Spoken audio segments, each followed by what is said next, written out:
Side issue. Just side issue. We're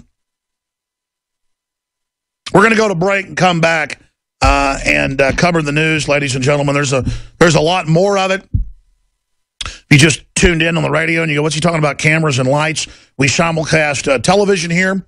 It's teleprompter free. It's just real analysis, hardcore info. Elites are digging in, building bunkers everywhere. We have more news on that, arming themselves against the public while doing everything they can to implode the economy and create the crisis. You say, why would they do that? Because you have to have a global meltdown, an economic war to bring in their total power. You got to break a few eggs to make an omelet, to quote Joseph Stalin. And boy, are they breaking some eggs right now. All right, I'm Alex Jones of Infowars.com and PrisonPlanet.com. They're coming in with internet censorship, free speech censorship, massive global taxes, dictatorial rule, huge new wars, total surveillance. This is those time in history we'll look back on and say, my God, why we let it happen? Whether it's James Bamford or William Binney or Jonathan Turley, liberal constitutional lawyer, every expert across the board, including Steve Wozniak, Stephen Hawking, all of them, the inventor of the internet over in England, he's been going public, and no, it's not Al Gore. Basically, every day, I see prominent scientists and inventors that built our modern society, what's good about it. I see innovators saying, we're going into a total tyranny. Close quote. We now have the capability to live under a total tyranny with the NSA. James Bamford, quote, former head producer of Nightline, who I interviewed 19 years ago about the NSA. What did Benny say to The Guardian and here in this studio? The NSA's goal is total control, total oppression. This is the goal. This is a giant illegal takeover, and every other country is basically trying to duplicate what the elite in this country have done. The Internet of Things. Smart dust, where everything has RFID chips in it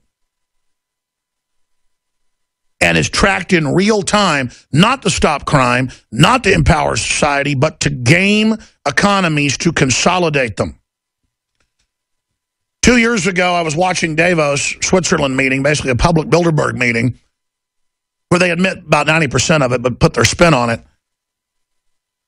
And they had all these world leaders up there going, we are now known as the technocrats, and the technotronic era has arrived. Quoting Zbigniew Brzezinski. Just type in, EU bureaucrats call themselves technocrats and say they're building a technocracy. A technocracy is a technological tyranny, by definition. It is rule by unelected autocrats that control the population through data and gaming of data. What does Michael Bloomberg call himself? A technocrat. Look it up. Type in Michael Bloomberg, technocrat. And there's all these interviews with him where he's like, we have data on everything you do now. We know what you want to order before you order it. We're going to have a utopia with the elite understanding with the numbers how to run everything and create a perfect world. Their perfect world, their system, where they have access to the data and you don't. A total tyranny, a total technocracy. And we just sit here seeing the whole thing roll out. They've gone from denying it to just rolling the whole thing out. There's The Guardian. The technocrats must be voted out at the European elections.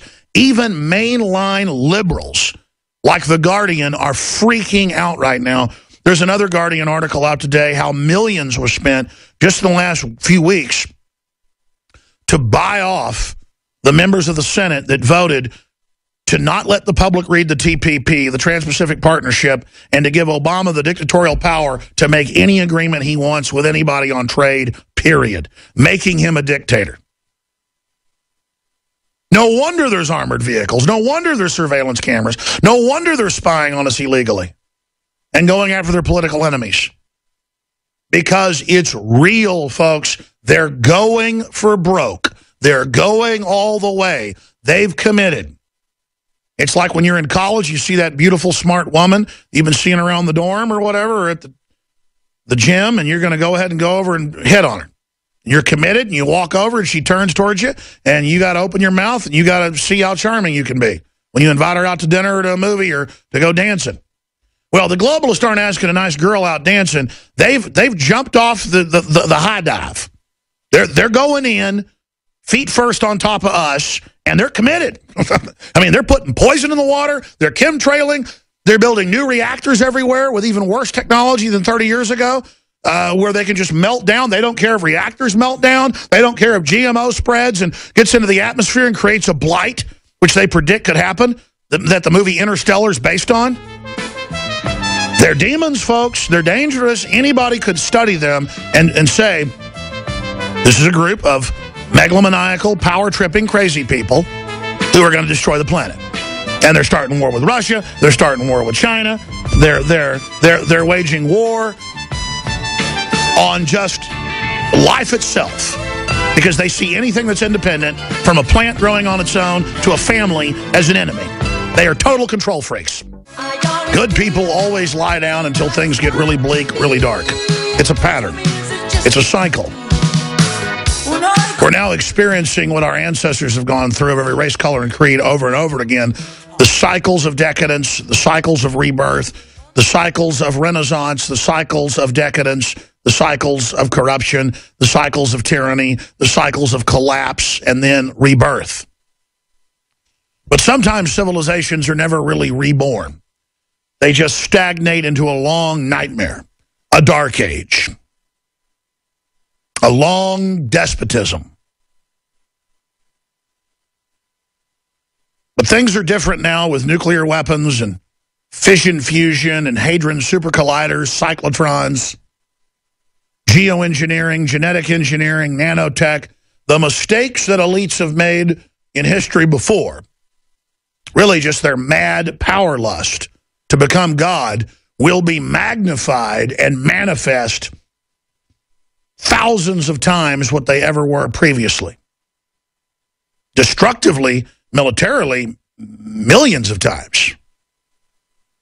And if elites in every period of human history killed millions, and then tens of millions, and then hundreds of millions in the 20th century, can you imagine when the bloodletting starts this time on a exponential scale? It will be in the billions. The mathematics of human sociology, mass psychology, and anthropology to applied multi-level human activity actuaries show total destruction in many areas of this world.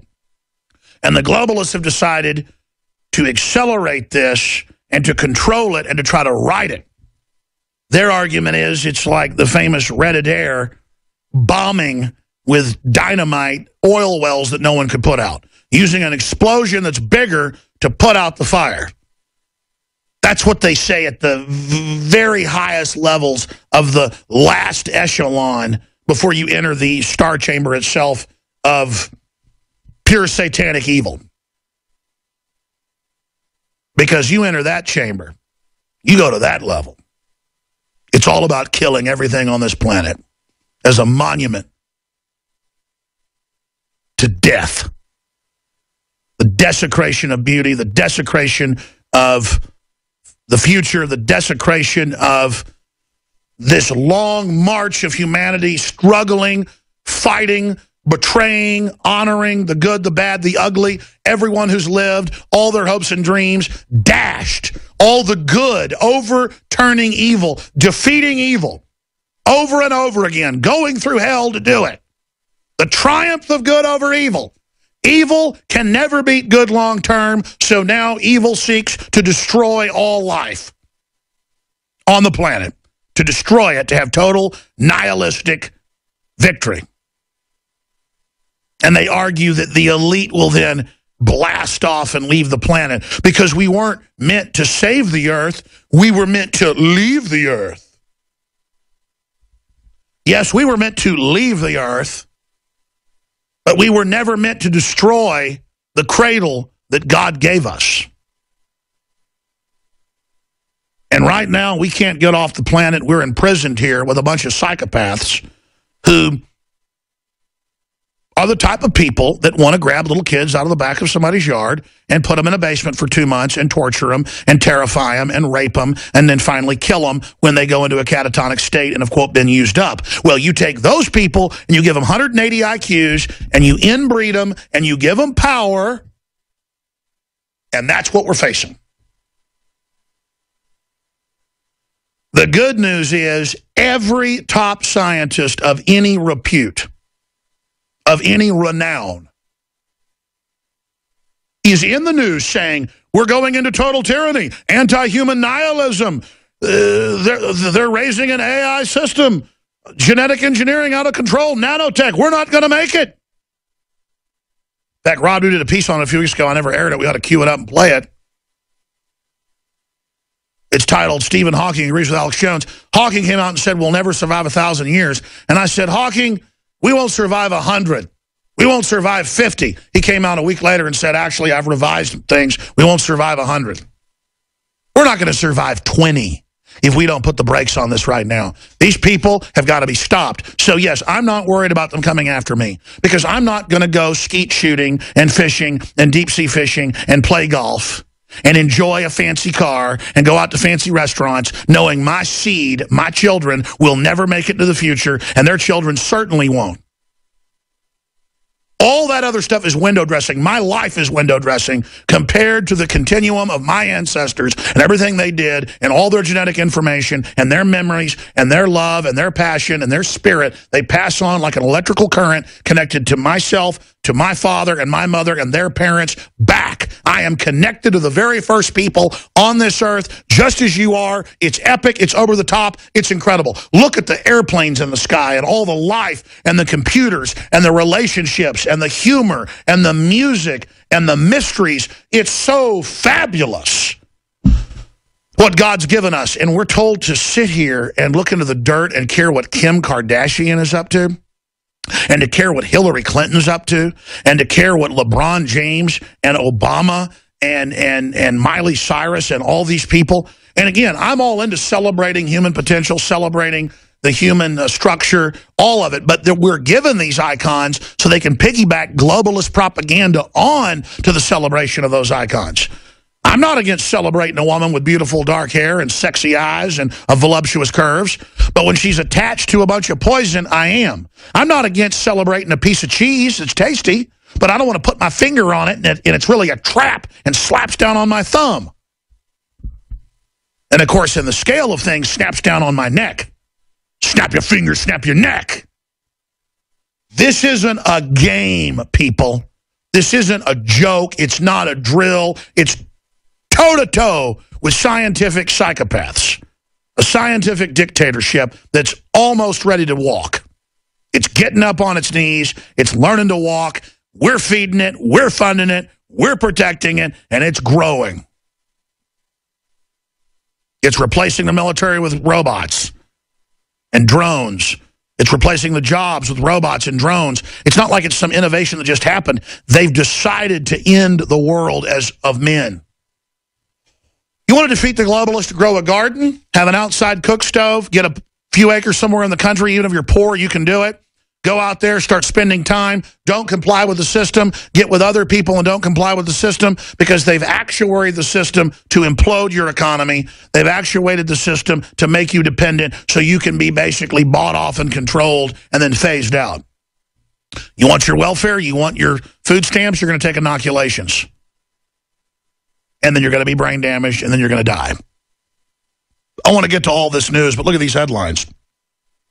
Prepare your homes and neighborhoods for the violence that is going to sweep America. The thin veneer of civilization that we all take for granted on a daily basis is beginning to disappear. And it begins with the lawlessness of government. That's a Michael Krieger article, Infowars.com. Another Paul Watson article, wealthy installing safe rooms to prepare for civil unrest. We told you this first. It's now in the New York Times. This has been going on for 10 years. It's accelerating.